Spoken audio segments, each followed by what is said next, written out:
Well, how is everyone? All right. So this is going to be a little bit different. This is definitely going to be a workshop. And the clicker would be, there you go. All right. Super. It's going to be a workshop. So lots of opportunities for you to, ooh, that's as far as I can go. I got my leash here. Okay, I'll resist. I'll resist. And hello to everybody online. How many folks are online today? Okay, well, hello, wake up 15. We're back with a new session, and I will do my best to be mindful of all of you. Appreciate you all joining online. So let's dive right in. As Alice said, I'm a clinical psychologist, but I've been working in medicine in one way or another my entire career. I learned pretty much everything that I know about medicine by being on the faculty at what is now Full Circle Health.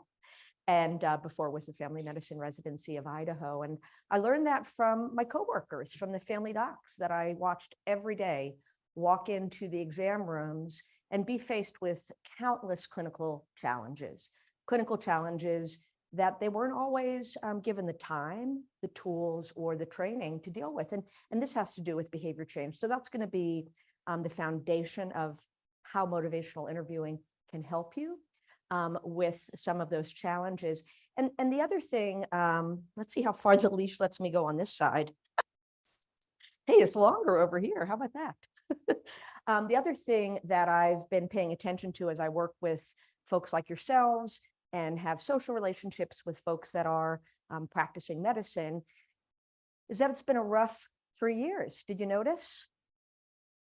Are you feeling a little tired and maybe a little weary from some of the challenges that the patients have been bringing to you? I think what I've watched over the course of my career over the past 20, 30 years is that the nature of the historically called doctor-patient or clinician-patient relationship has changed during my career.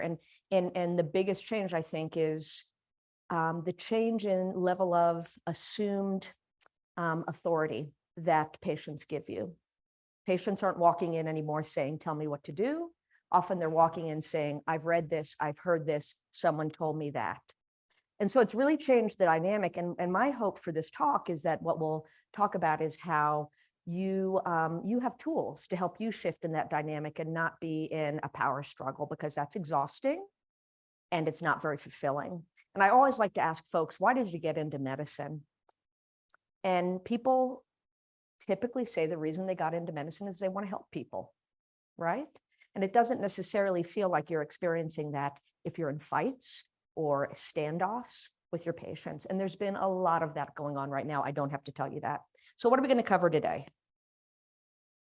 Well, we're not going to cover going backwards. We're going to go this way. Okay, we're going to understand more about the evidence base behind motivational interviewing.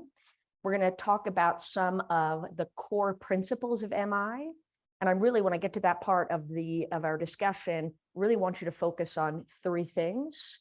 And I'm going to keep saying this so you can walk away remembering it's about the partnership. It's about mining for change talk. And it's about avoiding discord. So those are the 3 things we're going to talk about and hopefully let you experience it so you get it viscerally inside of you. And then we're going to learn about how to apply this with your patients. Gosh, I'm not going the right way. Okay.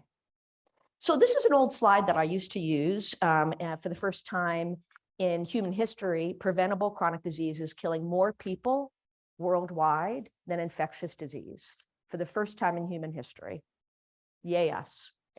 And like I said, it's an old slide. You'll notice if you have incredible vision that it's from the CDC from 2013. And as I was brushing off my slides and building some new ones for this talk, I thought, dang, I can't use this line anymore, right?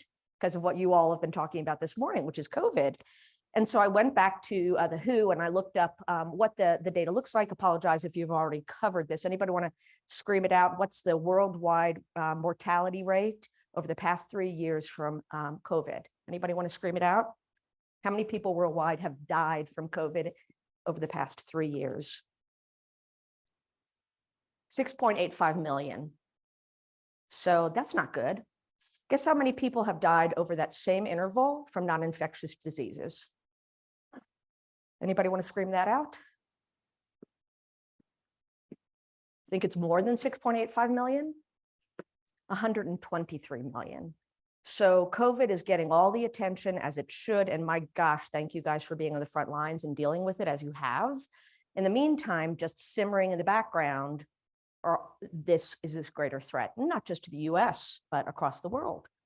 So we know this, and this hasn't really shifted, even despite COVID, that 70% of our healthcare dollars are spent on health behaviors, how people eat, drink, walk or not, sleep, smoke or not. All of those things are driving 70% of the cost still. And prediabetes. When I was early in my career, I was so enthusiastic about intervening with prediabetes. And I still think there's some wonderful work going on in this area. But if you haven't seen, 1 in 3 Americans have prediabetes today. So and that, as you all know, means that up to 1/3 of them within the next 5 years will convert to diabetes. I like to talk to patients about prediabetes as the check engine light coming on, right? To say, this is your time to say something could go horribly wrong with your body. This is a great time to intervene and to reverse the course. Wonderful work going on at UCLA around both lifestyle interventions, but also metformin or both. What's the challenge that we see in the prediabetes interventions with our patients? You know, what they say is a lot of them, not all of them, but a lot of them say, well, I don't have a disease yet. So I'll get back to you on that. So lots of challenges for us. And people, what we're talking about here is people come to these junctions. Should I change? Should I stay the same?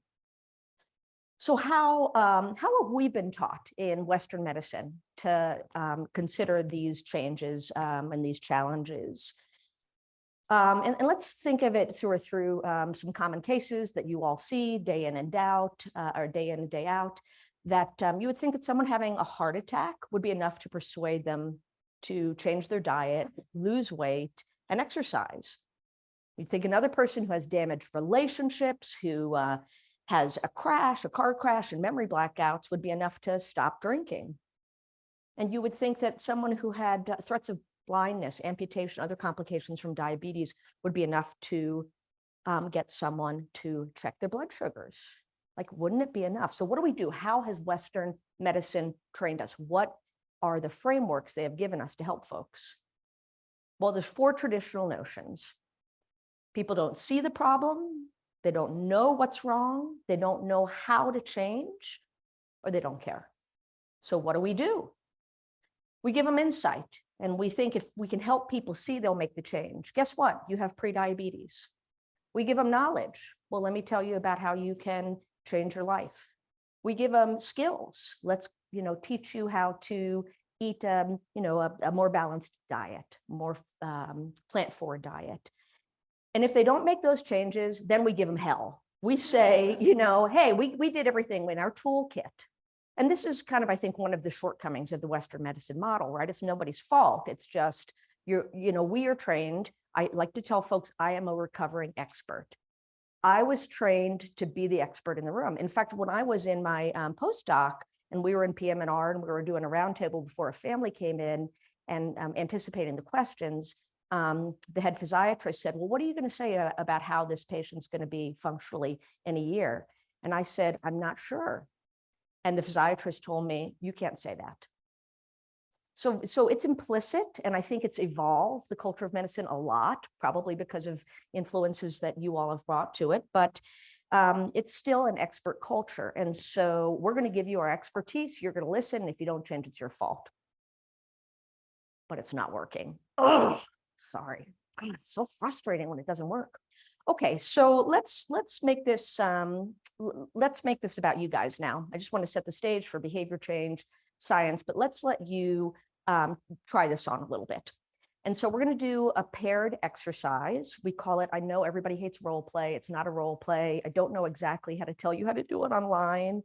And I apologize for that. But think of it as a real play. Don't want you to make up someone. I want you to think about yourself. I want you to think about something you should be doing, but you're not. And it might be around your diet. It might be around your weight, exercise, sleep. It's not limited to lifestyle. It could be around a medication you should be taking or a screening you should have. managing your stress. And what I want you to do is get into pairs. So we're going to have to move a little bit. If you're not naturally in with someone, like you two could be together maybe. And so, Allie, let's put you with somebody. Well, you guys are smart. Find a partner. Find a partner. And then when everybody's ready, eyes on me, and I'll tell you what we're going to do. But you have to be in a partnership. Yes, yes, yes. You're not going to want to miss this. And everyone can play. Everyone can play. But you have to be in a pair.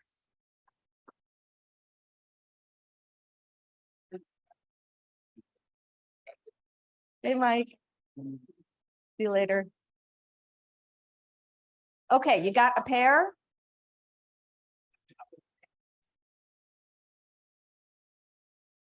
Okay, does anyone not have a partner?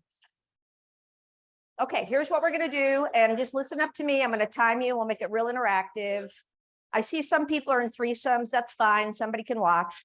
If everybody could just listen for a quick sec, and then I will let you run. Okay, thank you so much. Here's what we're going to do. Okay, so you're going to get 3 minutes each, and I will say start and stop. And then you're going to switch roles. So some person decide I'm number 1 and the other person be number 2.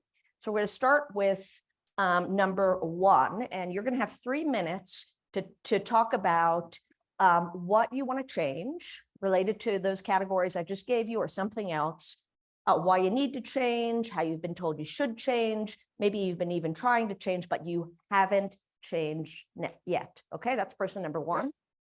Person number 2, you're the coach.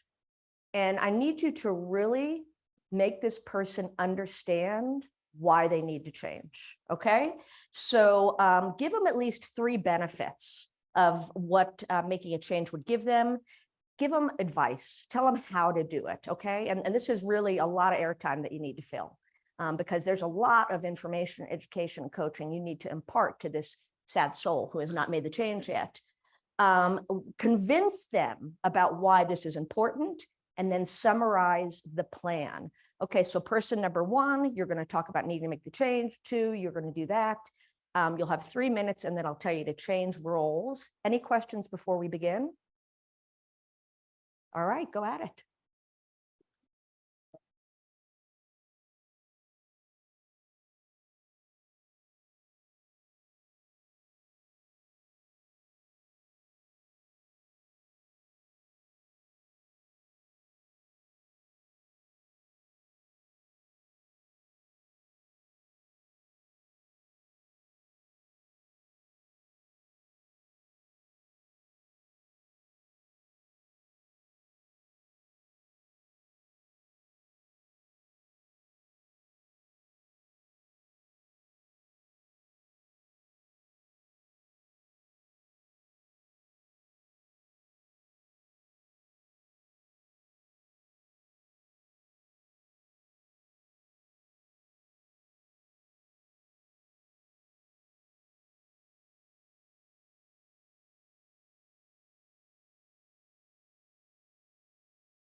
Really get this to stop popping.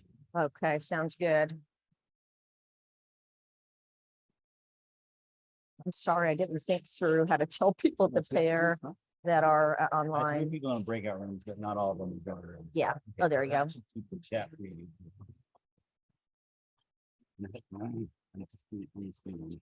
I'll hide this and then it shows up again. What do you think? All right, thanks, Steve.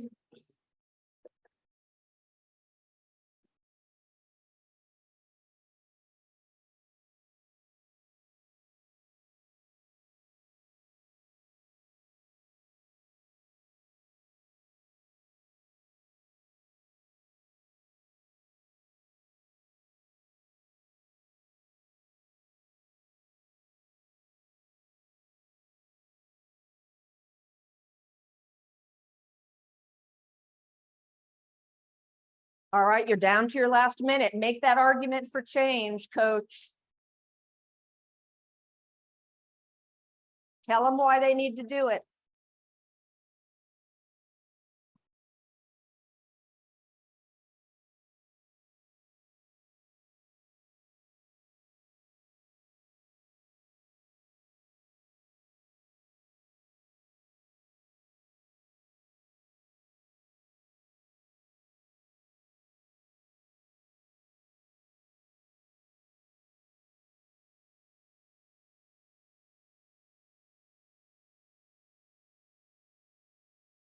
Give them those 3 reasons. And tell them what that plan is. You got 15 seconds.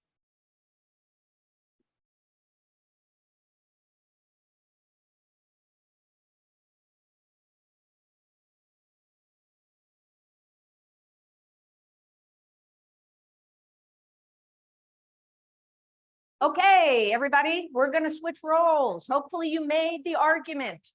Don't forget, it's your job to convince them of why they should change. Now we're going to switch so everybody can experience what it's like to be on the other side of the fence. And again, 3 minutes. Go ahead and start.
Okay, halfway there. Make sure you're making that case for change if you're the coach.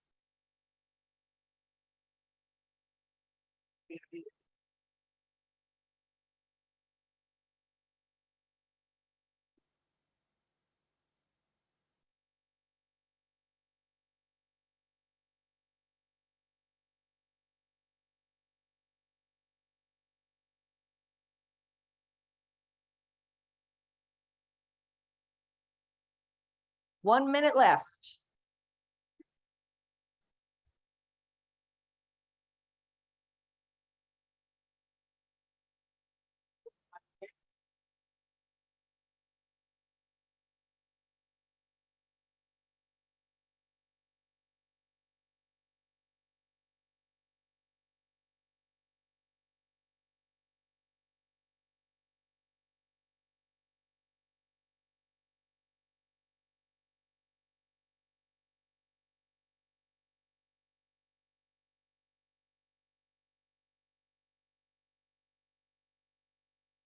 Twenty seconds. Bring it home.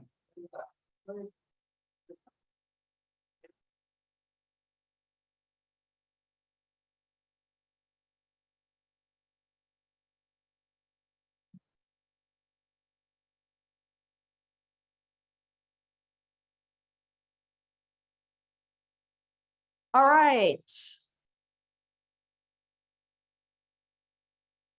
All right, let's wrap it up. If you don't mind, if you all don't mind, let's come back and talk a little bit about what that was like. I love the conversations are continuing.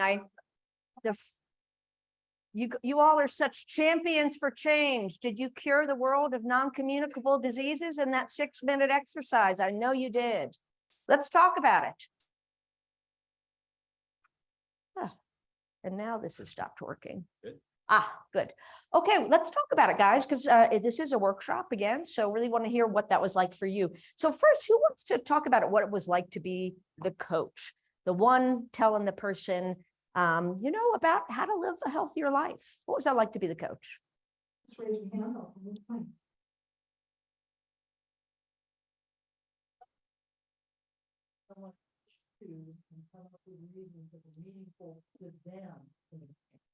Wow, you're so empathic. Thank you for that. You weren't a tough coach. I wanted you to be a little bossier, but that's okay. All right. So I love it. Bringing the empathy. Who else wants to talk about what it was like to be the coach? In the back, over here. Wave your hand.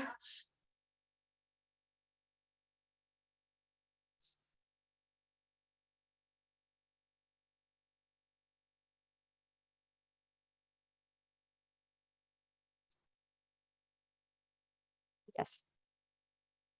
Yep. Yep.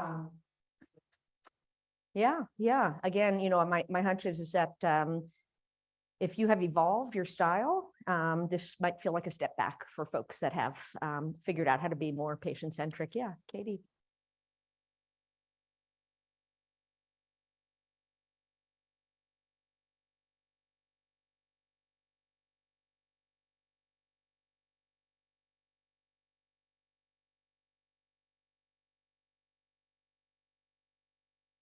Wow. Yeah, so well said. Thank you so much. There was a comment up here. It was frustrating. Yeah. All right. Thank you. So what was it like to be coached? What was it like to have someone else tell you all you needed to do and how easy it was? In the far back, please.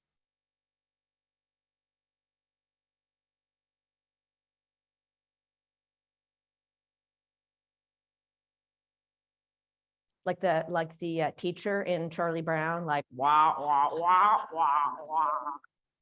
Talk to the hand. Okay, thank you. Anybody else want to talk about what it was like to be put under pressure? You were disappointing them. Yeah, wow. Yeah. Please. Oh, so true. What a great insight. Usually already tried the suggestions and failed.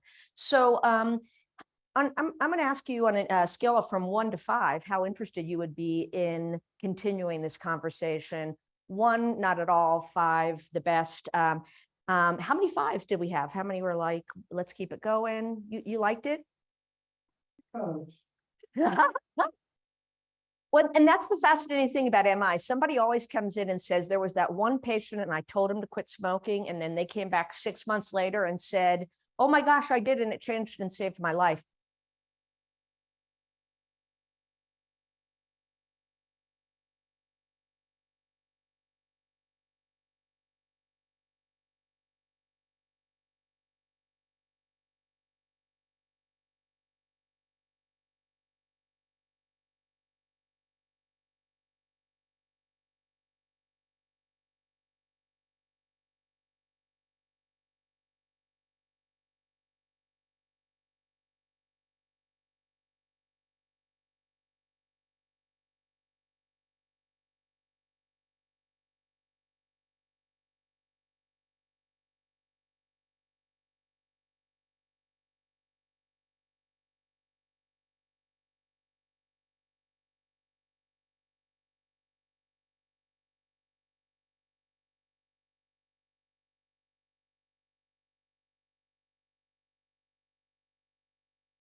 I'm not probably going to do that at this point in my life. We all have areas where we are ambivalent.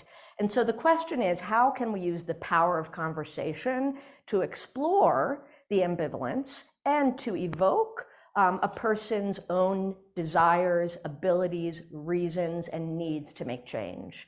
That's what motivational interviewing is about. So let's go back in there and think about, why do we change? When people do change, there's a lot of social science and cognitive science that's been done. And it's identified the drivers of change, they come from within, intrinsic motivation. The literature is pretty clear on this. So when we look at intrinsic motivation versus extrinsic motivation, and it's interesting because as you heard in my intro, I've been doing a fair amount of work over the past decade in industry. And in industry, folks want to give everybody like an Amazon gift card, like that's going to change, their behavior, because CMS pays for things like quality metrics. So if people get their flu shots and if they lose all this weight, those are very, very different behaviors.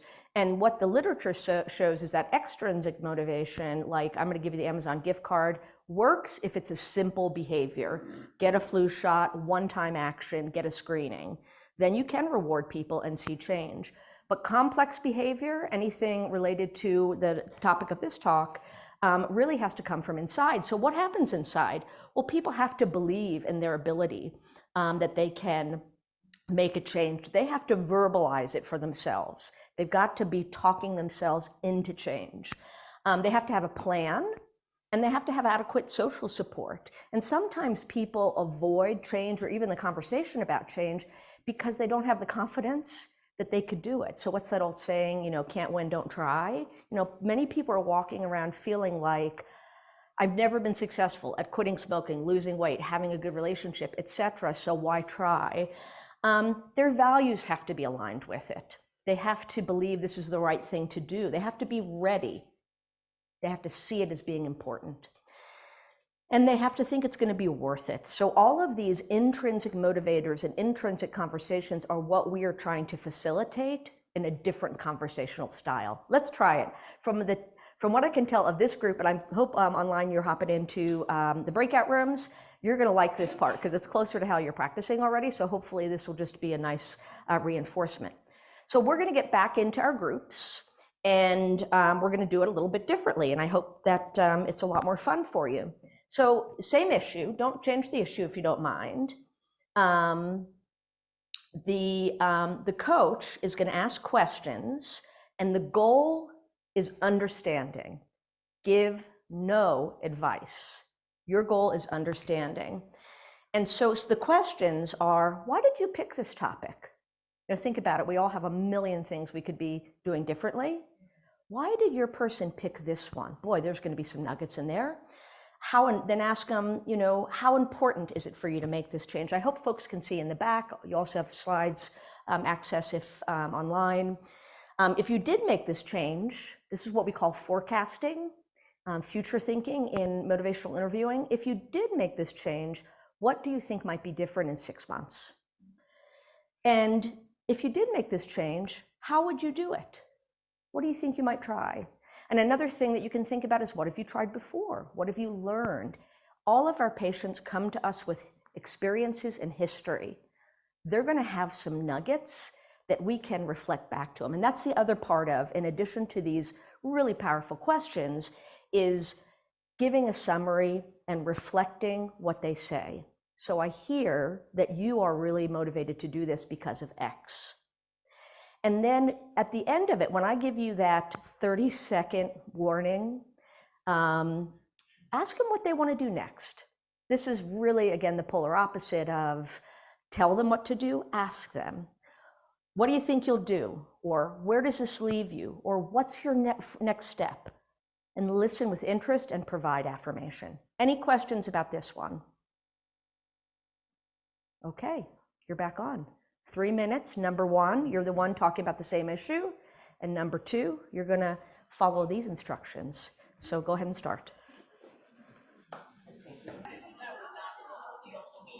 All right, as you're able to, let's go ahead and wrap up the conversations. You guys are so nice. You're up front. How's it going, Paige? That's good. Yes. You look so good. I swear to God, you haven't changed a bit. Oh gosh, I feel the same about you. All of our eyesight is getting worse. That's what's happening. That works for me. Is Casey here? Yeah, he is. Oh, And I saw good. Vince earlier. So Yeah, Vince is in the back. All right, guys, let's go ahead and wrap it up for the individual conversations, but we're going to bring that beautiful energy back to the group. So go ahead and wrap it up. Thank you so much for wrapping it up.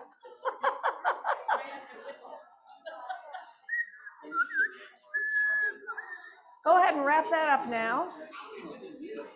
And we call this experience folks in the motivational interviewing training world. So, please settle down. Thanks, Alice.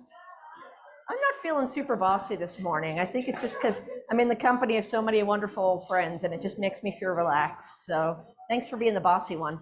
All right, let's debrief this one, guys. I think who would like to start first and talk a little bit, rather than having Alice run around with the microphone, just speak loud. I'll repeat it for the ones that are online. So what was it like to be the coach? Who wants to speak to that experience? Yeah, Paige. Much more fun.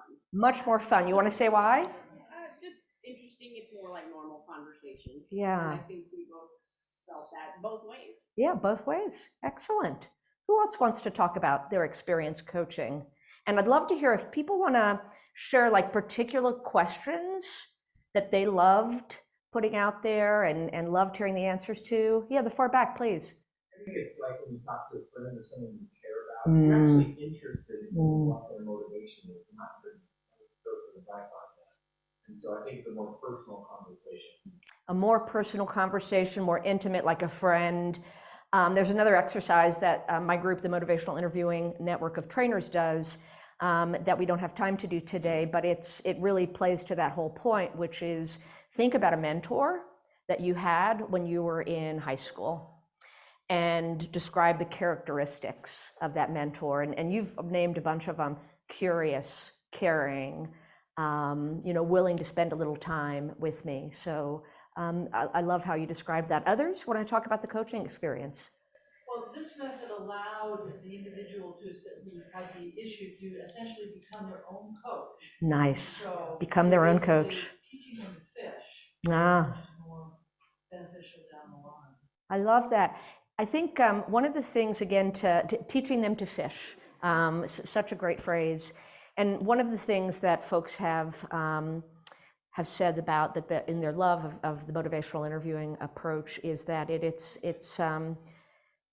really creating, again, that partnership, and it takes the load off a little bit too, as the coach, that it's not all on you to figure it out. Anybody want to share what it was like to be the person who was being coached, who was sharing your story and your hopes and aspirations? And if you want to share the example, that'd be great too. Yeah, in the far back, please. Yeah, you just put a lot of job and reflecting back to things that are already done and asking that question, what you already done. And we went through really powerful steps and like recognizing the work you've already done and then you feel really inspired, like, oh, I've been working on this. I have some time. I need to do that extra motivation to keep going and to feel completed.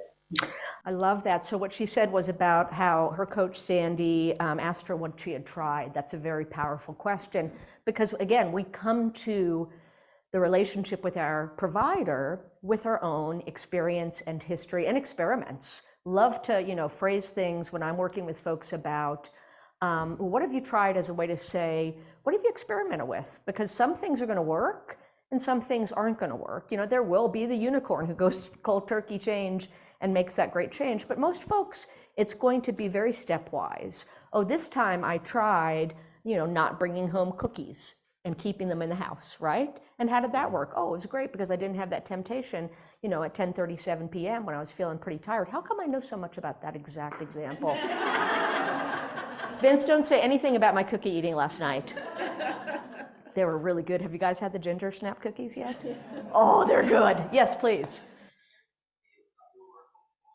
Hopeful. Yes.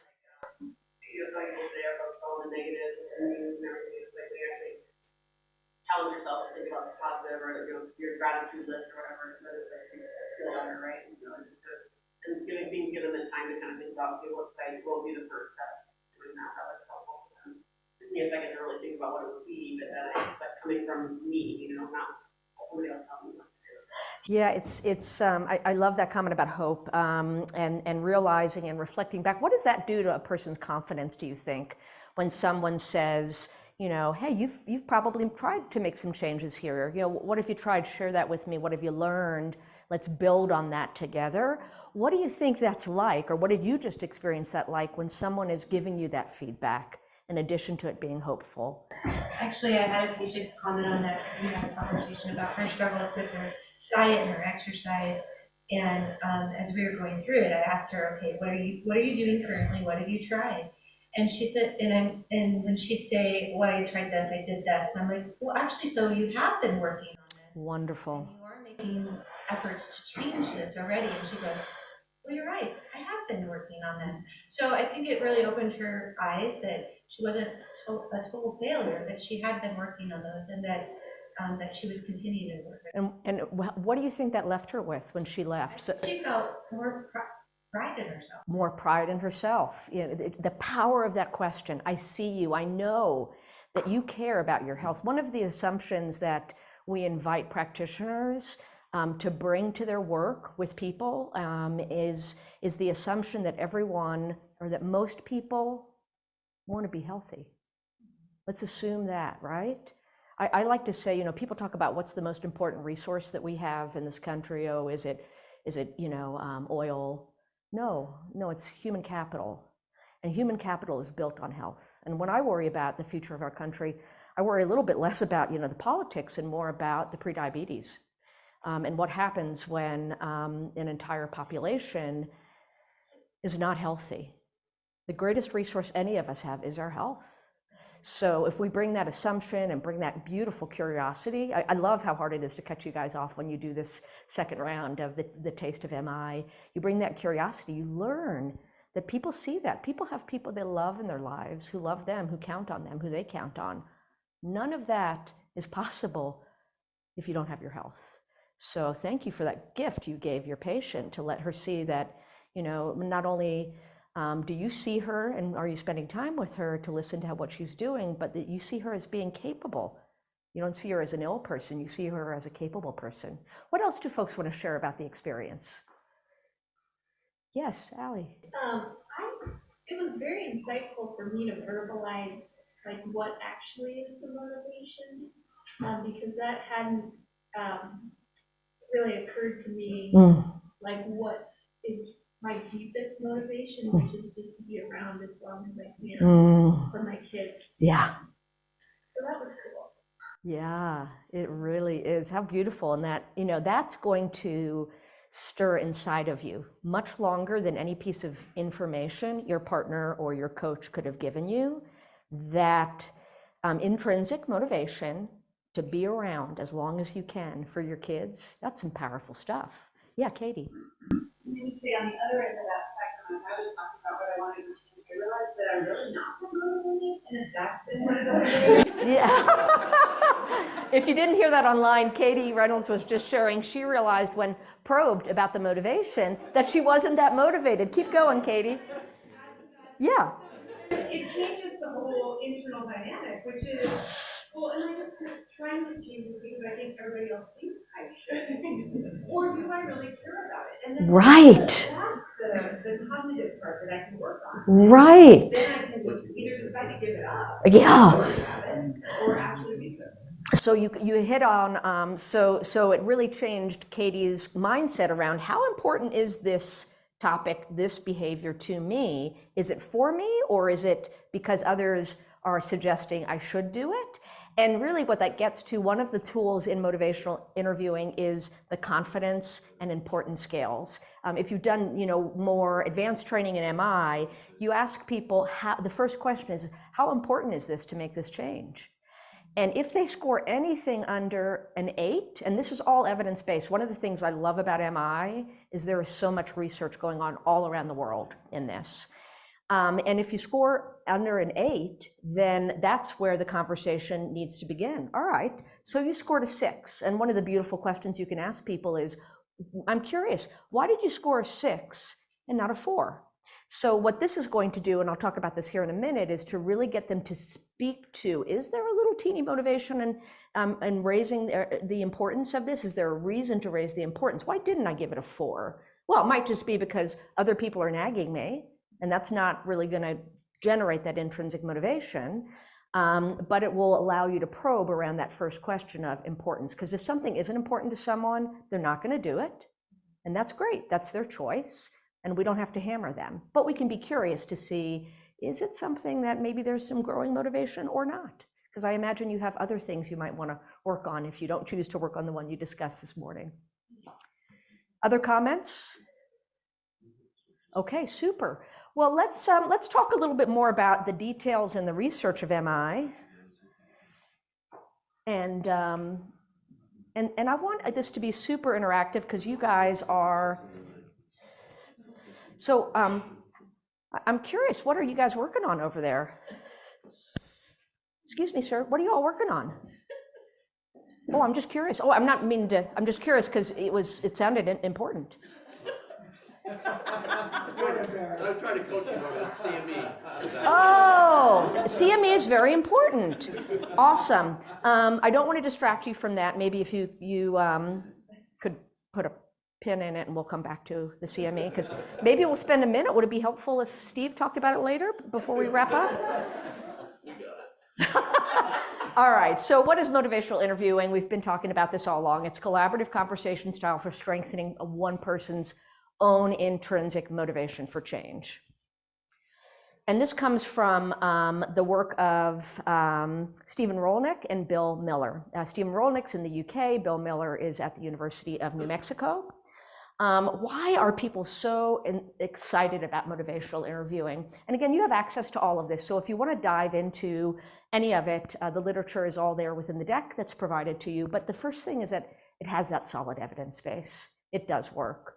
It has been adapted for healthcare settings. And one of the reasons that we do the exercise, that taste of MI in 3-minute increments, is to let you have the taste that a powerful question doesn't have to take up and consume your entire visit. Because I know you all are running as fast as you can, trying to see patients and enter stuff into the electronic medical record and prepare for the next person, et cetera. But just to see the power of a question, that it can be contained in a small amount of time.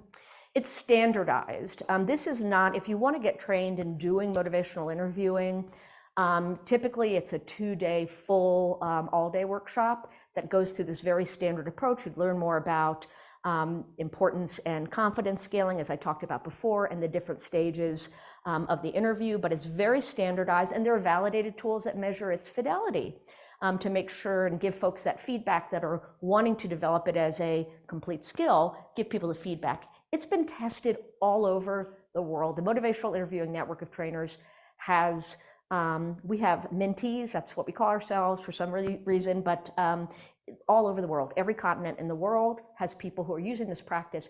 It spans culture. Isn't that fascinating? Who wants to tell me why you think that is? Doesn't matter if it's Asia or Africa. Why does this work? Because we really seem to be wired for autonomy as human beings. It's so funny. You can see it in a 3-year-old, the same thing you can see in a 15-year-old. I am so grateful that I was trained in MI as a parent. What you see is in 3-year-old and 15-year-old is the exact same thing. You are not the boss of me. Right? We are wired for autonomy. So as soon as you begin to shift and say, I'm not going to be the boss of you, but I would like to share some of the things I'm concerned about, it becomes this conversation and partnership. And that seems to transcend cultures and languages, which I think is super cool. And it works. It's the only health coaching technique that's been fully described and consistently demonstrated as causally and independently. Geez, that thing is in the way, Steve, isn't it? That can make it hard to read my slide. But it's associated with improved outcomes. It's better than traditional education. Diabetes educators, they're wonderful people. A lot of them have studied MI to complement, but we think about, again, what's implicit in the medical model. You have diabetes, we're going to send you to an educator. Like that, it's a knowledge thing. Yes, it's part of it, but it's a lot about motivation and confidence. Can I even do this? It's effective in low doses, 2 to 3 sessions. It works as adjuncts to other interventions. It's the most effective approach for less motivated, less ready people. And as we've been talking about, it's it works with diverse populations. One last thing in the literature that I, again, think is really exciting is all of the contexts in which they've tested it. So it started, Miller and Rolnick started motivational interviewing because traditional substance abuse interventions weren't working. Do you guys remember that series that came out before streaming was really a big thing called Scared Straight? You guys remember that? It was all about like showing everybody that went to prison because they smoked a joint, and the whole idea was to scare people into change. But when the people who are substance abuse researchers had been digging in for, of course, decades, finding what worked and what didn't, Scared Straight doesn't work. So they started working with the University of New Mexico and said, well, what if we try this other way? What if we just get curious about why someone uses, about whether or not they've thought about stopping? Like, what if we bring that conversation between their own two ears? Because it's so much easier to bat it away if it's coming from somebody else. And if you put it between their own two ears by asking these really powerful questions like, what do you think about your drinking? What do you think about your weight? Maybe people are comfortable with it. Maybe it's not a priority for them to change. Okay, well, let's move on. So it started there, but then they've applied it to all of these other settings. They use it in schools. Stephen Rolnick has done a ton of work in the UK around kids that are acting out and not getting into the guilting, blaming, holding them responsible for their bad behavior, but more partnering. And of course, they've been using it in health management for a long time. And at this point, there are over 2,000 clinical trials that have shown the superior impact.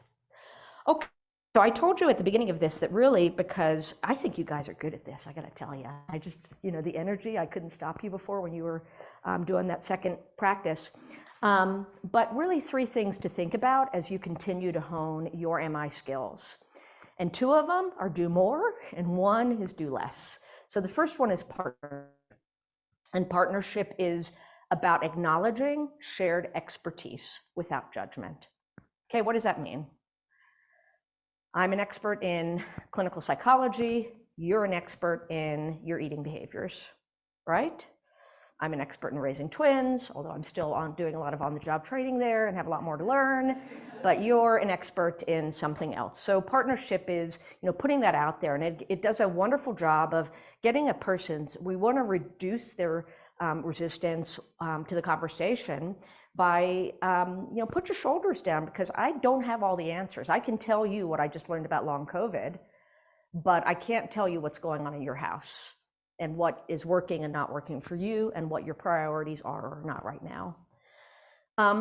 The skill set and in your resources, you've got a lot more of this provided in the resource set that's in the slide deck, but these powerful questions, they really do go back to the open-ended questions. Tell me more.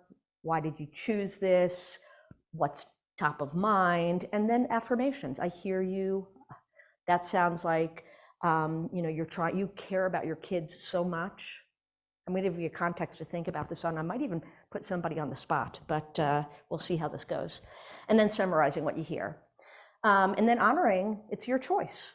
I'm not here to tell you what to do. I'm here to share my knowledge of medicine, but it's your choice. We're going to partner on this. So I just talked about this. You have expertise in your field of medical practice. They have expertise in their lives, their values, their preferences, and their histories. So just, again, as a refresher, because I imagine you use your ORs, open-ended questions. Tell me more about your concerns for your baby. How are you hoping to keep your child healthy? Affirmations. I see you're trying to be a good mom. I hear that nothing is more important than your baby. Reflections. You want your baby to be safe, and your family is telling you scary things about vaccinations. And on the one hand, you trust me as your doctor, right? A reflection. On the other hand, you don't know how your family would react, and I apologize. I should have given you the context for these ORs. They're all around vaccines. So let's talk about vaccines. There's a lot of literature now coming out about vaccine hesitancy, and they're using motivational interviewing. Canada is leading the way in a way to address vaccine hesitancy. And you can imagine what a traditional approach looks like versus an MI approach. I'll give you a quick snapshot of this. So this comes from one of the Canadian articles on addressing vaccine hesitancy. The traditional approach based on education and counseling. The healthcare provider says, it's important to immunize your child. If not, you're putting him in danger. Do you know there are still cases of measles in Canada? This disease can be very dangerous. What about meningitis? Let's get a little fear tactic in there and stir up that pot. It could be fatal, you know. Every parent wants to hear that. You should update your child's vaccinations. He's already late according to the schedule. Oh, let's throw some parenting shame. You know, that's always something people react well to. We could do that right now. We're going to act on my timetable. And the mother says, I don't see the urgency. The autism is worse than measles. There are more problems than solutions with the vaccine. Moreover, it's completely unbelievable to give so many vaccines at the same time. So what's the MI approach? By asking that open-ended question, what do you know? What do you think? And see what they say. Well, I know that vaccines protect children against several diseases that aren't out there anymore. But my child received all his vaccines. I'm worried the measles cause autism. For other vaccines, I have fewer doubts, but I'm still hesitant. So let's again, you know, you go back to these open-ended questions. How powerful is it to say to a parent in that situation, I see you want to protect your child. We have different points of view, obviously, about how to do that. But what does it do to someone when you say to them not, you need to do this, but instead say, you love your baby, right? Okay, so I was going to put somebody on the spot, and do you know what I'm going to talk about, Jen Gray? I'm going to tell a really quick story. I was in McCall having coffee with our adult daughters, and my dear friend Jen Gray, who is a family doc here and in Boise, was there as well. We were just having coffee with her kids, and someone at an outdoor table sits there, the table next to us. I think they had a cute dog. I can't remember, or we had a cute dog, and starts up a conversation. And this person is from the southeast. Checking out, southeast of the United States, checking out Idaho as a good place to live. You know how that makes us feel, like, welcome, we love these new, what do you call them? I don't know, like traffic, is that what you call it? I don't know, when I moved here in '95, I didn't see that. But anyway, so I'm already getting a little stirred up, and I don't know how it came up, but somehow this woman says, what do you think about that COVID vaccine? Now, my ears are already red. I'm like the worst human being, except for the fact that I'm keeping my mouth shut. I do have to pat myself in the back because we were all exhausted from COVID already. And this was early 21. The vaccines were just coming out, just as all these people are moving into Idaho. And if you've moved, you know, recently, welcome. I really am glad you're here. You're bringing great new restaurants and coffee shops and all of that stuff. But, you know, my ears are red because I just didn't want to get into it with, you know, a vaccine hesitant person while we were having coffee with our kids. But my friend Jen basically did a spontaneous motivational interviewing, had a conversation with her. Do you remember what you said, Jen? Yeah, can we give Jen a mic? Because remember, I'm just wanting to start yelling.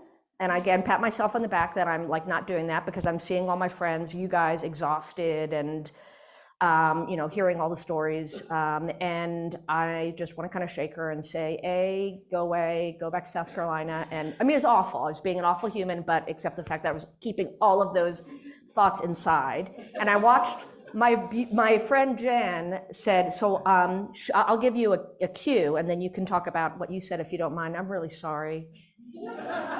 I'll buy you a glass of wine later. So, but she said, what do you think about that vaccine? She said, I'm really worried about women and these young women not being able to have babies. So Jen. Yeah, I don't remember exactly what I said, but I can tell you what I I was definitely going to say raised a lot of concerns that were probably concerns that they've heard in the media and popular literature. I have you come up to the front because we can't take the mic for the online people, and you'll get a better. Come on down. Come on, they want to hear about a doctor talking to a patient about vaccines. They don't want to hear about psychologists. No, come up You got to come up here, honey. I'm so sorry.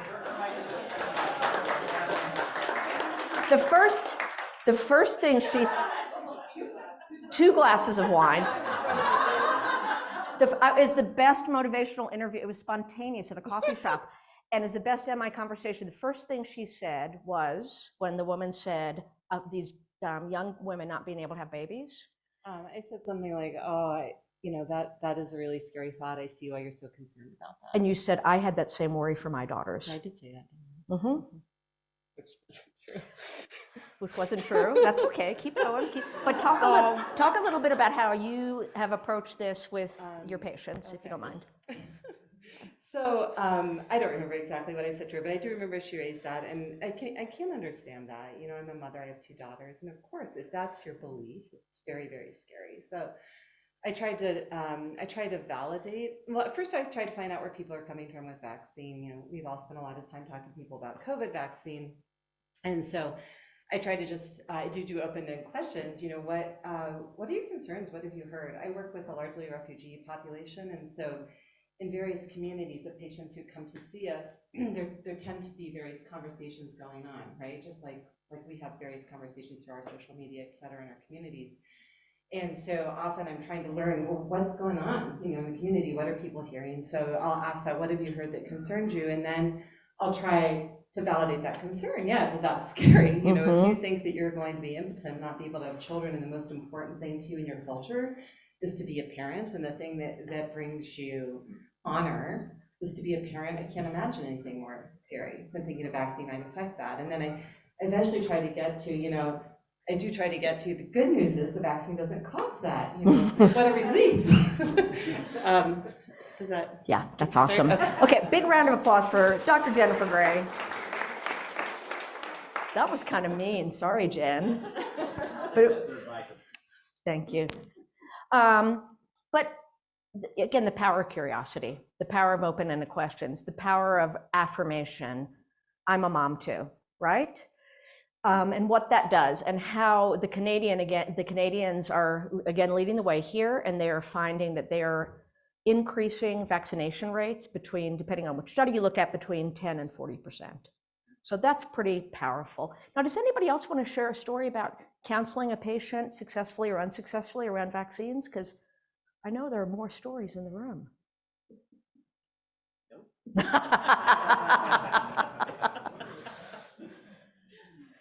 All right. So what we talked about here, and what Jen just gave a beautiful example of, is what we call an MI, elicit, provide, elicit. And so that's where we find out what they know. Begin with curiosity. And that's one of the best things to remind yourself, especially if your ears are red and you're not, bringing your best self to the conversation. You have hopefully that self-awareness to say, what's going to come out of my mouth right now might not be helpful. So I'm going to ask them a question. Tell me what you've heard. Tell me what you think. And then saying to them, I'm not here to change your mind, but if you're interested, I do have some information that just came out from the CDC or from the World Health Organization or from the American Academy of Family Physicians, or et cetera. And you ask permission to share the expertise.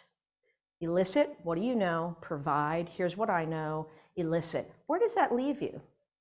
And again, in Canada, 10 to 40% increase in vaccination rates, with people going, that you took the time to listen to me and to hear my concern and to give me a way to talk to my family or my friends about it, who feel very differently in the medical community, is quite a powerful intervention. Okay, this is the second concept, do more, partnership. Do less, discord. I don't think you guys are going to be doing a lot of this, but I just want to refresh your memory of what we call discord, or avoiding the writing reflex. Let's play this clip from Bill Miller. So I began to pay more attention to relationship, and in particular then to what's going on within the relationship, and who's making the arguments for change. And if you sit down with an ambivalent person as a therapist and you argue for change, you got to stop. You're drinking too much. You got to stop drinking. Obviously, it's hurting you. It affects your family. It affects your health. You could lose your job. I mean, you know these things, that you still do it. Exactly, that's right. I mean, and all of those things you feel like saying. That's Steve and I call it the writing reflex. You want to fix it. You want to set it right. You know, so it's natural to take up that side of the argument. The question is, what happens when you do that with an ambivalent person? And what typically happens is you'll then hear from the client the other side of the ambivalence. So if you say to a person what you just said, they're likely to say, well, I'm not sure it's that bad, and I don't know if I really need to do this. And we used to call that denial in the addiction field. Okay. It's simply the predictable result of talking to an ambivalent person and taking up one side of the argument, and they would naturally respond with the other. So you wind up acting out almost like psychodrama, what is really their internal ambivalence between the two of you, with the therapist having the good lines and the client having the kind of counterchange lines. And that might be sort of fun, except that clients tend to believe themselves. So as they hear themselves arguing against change, they're literally talking themselves out of change. Okay, so that's the key point about resisting, what they call it in Myers, resisting the writing reflex. They call it the writing reflex because it comes from the idea that if I have the right information at the right time and I say it with the right tone of voice, we'll make them change. And it doesn't work. And in fact, as Bill Miller and those that have continued to research this have found, that it's actually harmful when it comes from a person who is in a position of authority. So, I just want to get this moving again. Click on the screen. Okay, and this is what they call the, thank you so much, Steve, the research on discord. So by, anything that we say when we are arguing for change it's going to invite what they call counter change talk. And we're going to finish up with a review of change talk and sustained talk, because that's one of the key pillars in motivational interviewing. Change talk is when the person is talking themselves into change. Sustained talk or counter change talk is when somebody is arguing against it. And this is a natural human reaction when someone is making the case, because you're not the boss of me, I'm going to make the case against what you're saying. And so what they found is that it leads to more confrontational behaviors with health professionals, standoffs even. Unfortunately, people have probably experienced some of that. And that it is actually associated with, oh, I'm so sorry, I messed it all up. I was trying to make the bar go away. Sorry, Steve. It's like a bad habit, it keeps coming back. Yeah, well, thank goodness we have a pro here. Appreciate it. But we end up getting the conversation between a person's 2 ears is around why they shouldn't change. That's sustained talk, and it's associated with poor outcomes. So let's, any questions or comments on where you get stuck into arguing with patients? And again, this is a pretty, I think, advanced audience, that you guys are really, dialed into this approach of partnership. But any questions or comments on, what happens when somebody comes to you with just something that's factually incorrect? Go ahead, Katie. Oh, I was going to go off on a different tangent. Please. I think one of the struggles I find is that when I try to do this and really try to hear where they're coming from and be curious about it, I had a few instances where afterwards the patient thinks that I was tacitly endorsing what they're doing, which I completely disagree with. And so I think I'm still trying to figure out how to do that part where they understand that I'm over here. I don't know. Yeah, it's a great. So it's a great point. So for folks online, Katie is asking about what happens when you are curious and someone says, well, I heard that you can, drink this alcohol and that's going to get rid of the COVID and the long COVID. Is that tacit agreement? And think about that illicit provide illicit. So after you evoke them telling their story, then you want to offer sharing your point of view. Now, if it's okay, I've got some other source of information that have been shared with me or that I follow in the medical journals or et cetera. If it's okay, I'd like to tell you what's out there. And as soon as you get the yes, then you can provide the education and always come back to that follow-up elicit. Where does that leave you? You know, we see this in really different ways. Fortunately, we have a great partnership and a great relationship, but I want to acknowledge that we see this very differently. Where does that leave you? What do you want to do? Okay, any other questions or comments on Discord? Yes. I just had a question because one of the challenges that I've found in practice is, you know, you talked about giving information back after you've been circled back that would be, you know, oh, we acknowledge this, but you know, this is kind of the information we believe. A lot of the organizations that we use now, the people that are against a lot of the stuff don't even believe in the organization. So have there been approaches or styles, or maybe people have experiences on how to do that? Because like some people don't agree with the CDC, right? The organization, they don't care about medical societies, you know. And so I've really struggled with. I'm like, okay, what information do I give them? Because we're really back at square one by trying to reference.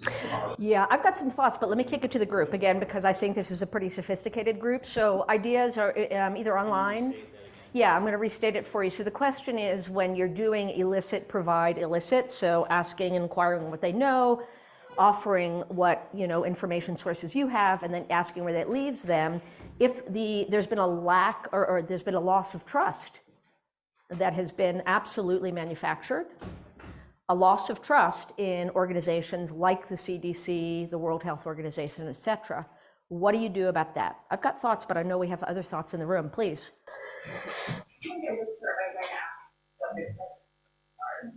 They're talking to me, so there's some trust still in healthcare professionals. So they all want to look at these types of information, like, are there any healthcare professionals we got? Sometimes they'll get a little too well, you, right? Because they recognize that they're not agreeing with my perspective, but yet they're also there asking, seeking advice and counsel, right? So they wrestle with that discord in themselves in that moment, like, oh, interesting, that I don't want to hear your perspective on this, but I do want to. Yeah, so we got the mic to you midway. So just to summarize, because we have some folks online, what you said, because I think it's a really good point, is, you know, asking them, where do you get your information, and, you know, who do you trust? And I think one of the points that you made is how I would circle back to what you said. In the end, they likely trust you. So it might be less powerful to say, again, depending on who you're working with, to say the CDC.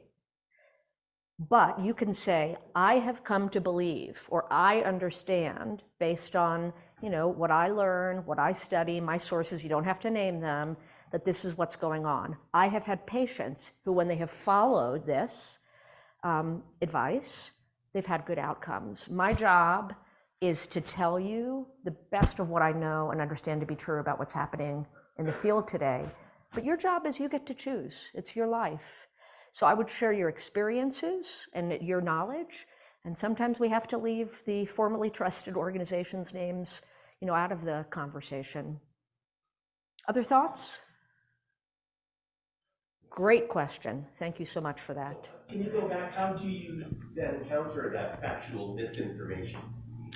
So all in this container of elicit, provide, elicit. So elicit, they're telling you ivermectin, you know, is yada yada yada. Provide with permission. Well, can I share what my understanding is to be true? And, you know, I appreciate that you're trying. You know, is there anything you can validate in it? Start with that. Ivermectin is terrifying, right? But can you validate that they're trying to find out how they can keep themselves safe and their family safe? Then you offer what your knowledge is. That's the provide piece with their consent, and say, I have not seen the literature, I've not seen the results with my own patients to see it be beneficial. In fact, I've seen the opposite. I've seen it hurt people. You'll have to draw upon your own knowledge and your own experience, clinical experience, but you share that with them and you acknowledge this puts us in a little bit in an awkward spot, right? What you're hearing, what I'm sharing are different. I have an obligation to share the medical science as I understand it, but it's your choice what you do. What do you think you do want to do? And maybe they'll say, I want to think on it. Oh, guess what? You just triggered a little bit of internal dialogue where they're going back and forth in their own mind. They're wrestling with the ambivalence, which is so much further along the change process than them just standing firmly in ivermectin.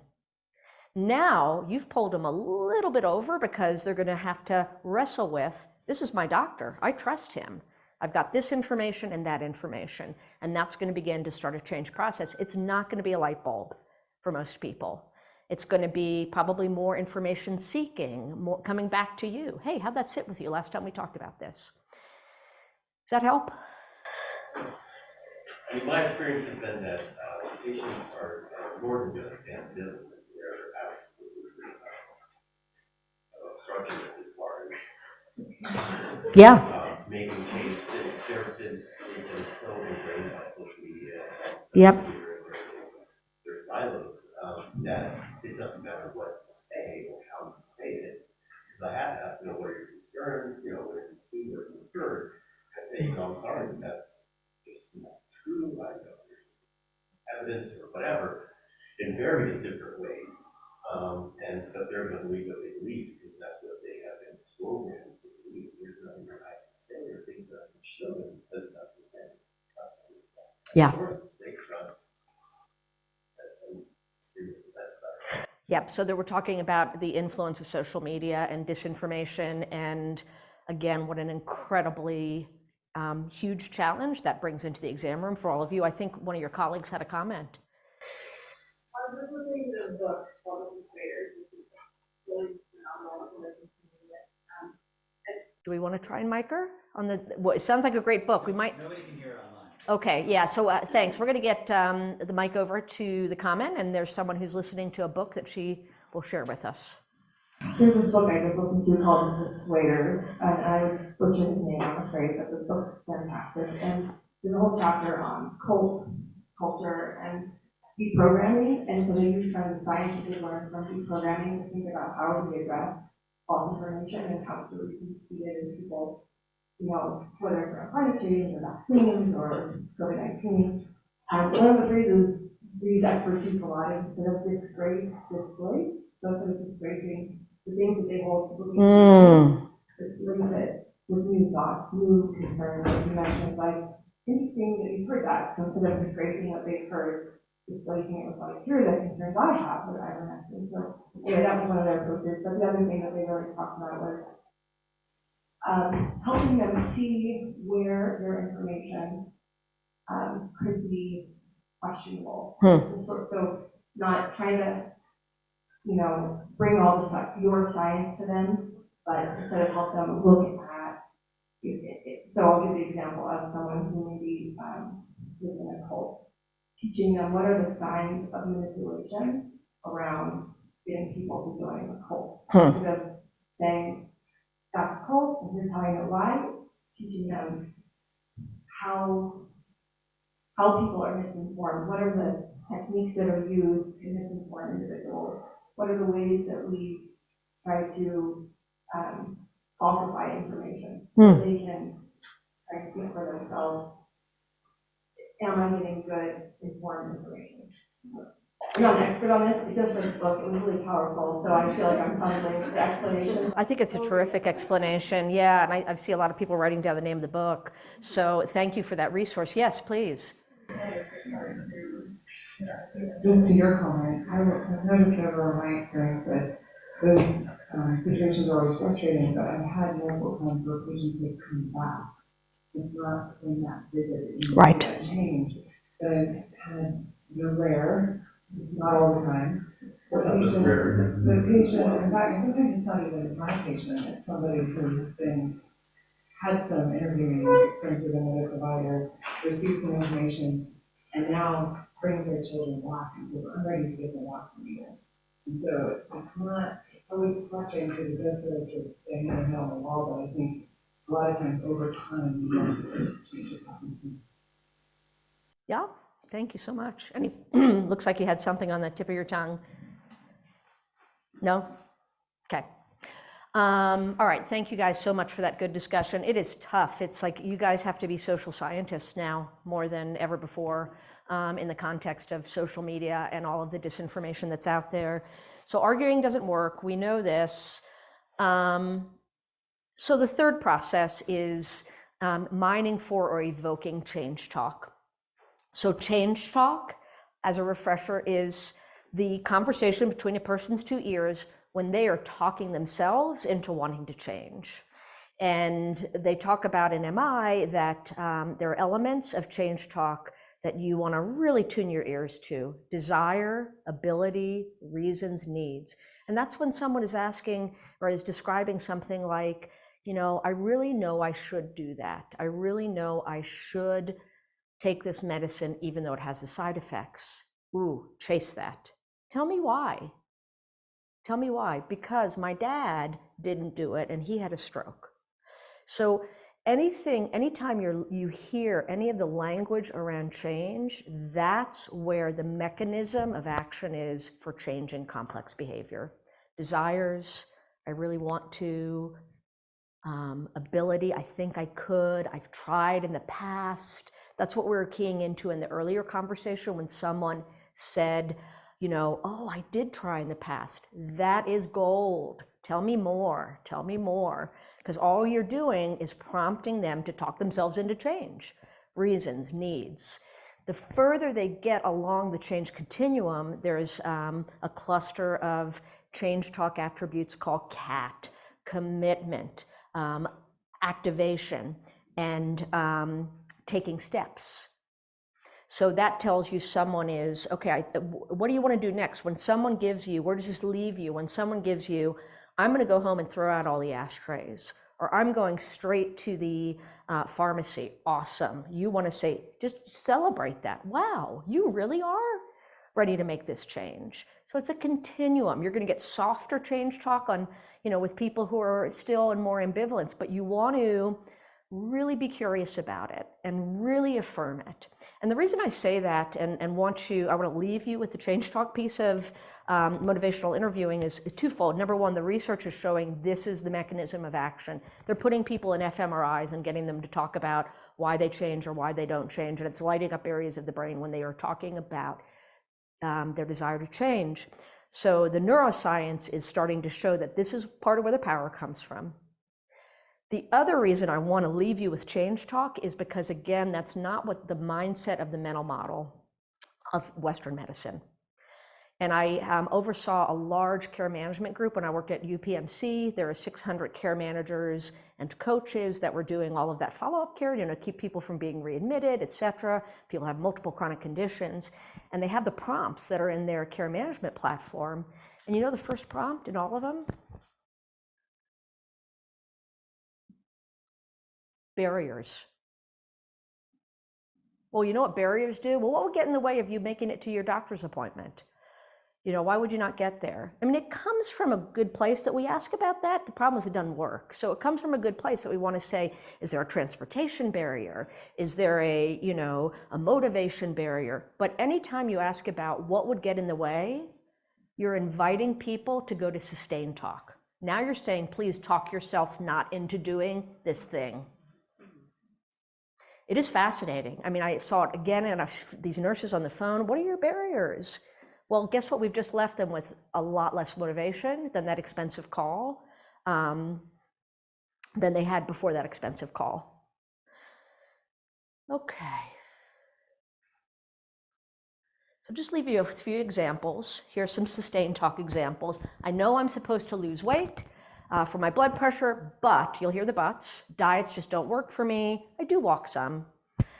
This cold is really getting me down. I respect that you don't like to give out antibiotics, but I really need them. I know I'm killing myself every time I light up, but this just isn't a good time to quit. How many times have we heard it's just not a good time? PT helped last time, but the pain is so much worse this time around. I think maybe surgery is a better route. Sound like things your patients might say.